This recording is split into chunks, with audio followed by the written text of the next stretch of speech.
এরকম একটি লেখাকে কিভাবে আমরা এরকম বক্সে লিখতে পারি সেটি আমি আপনাদের দেখাবো। আমাদের ট্রায়াল শিটে চলে গেলাম। আমি এখানে কপি করে রেখেছি। কন্ট্রোল এ দিয়ে সিলেক্ট করার পর কন্ট্রোল এফে ক্লিক করার পর যা সেভ ফাইন্ডে আমরা লিখলাম, এরপর রিপ্লেস বাটনে ক্লিক করার পর ঠিক যা যা লেখা আছে এটা আপনারা লিখবেন। এরপরে রিপ্লেস বাটন অলে ক্লিক করার পর এরকম একটি আসবে, আমরা নো করে দেবো। নো করে দেওয়ার পর ক্লোজ করলাম। ক্লোজ করার পর একটি ট্যাব বাটনে ক্লিক করব, তাহলে দেখবেন এরকম আলাদা হয়ে যাবে।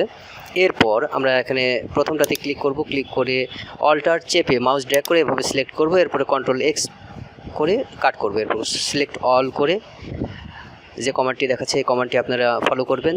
এরপর আবার একটি কমান্ড আছে, এটিকে ফলো করবেন, তাহলে আসবে। এবং কন্ট্রোল ভি করার পর দেখবেন যে অটোমেটিক পাশাপাশি এটি চলে যাবে।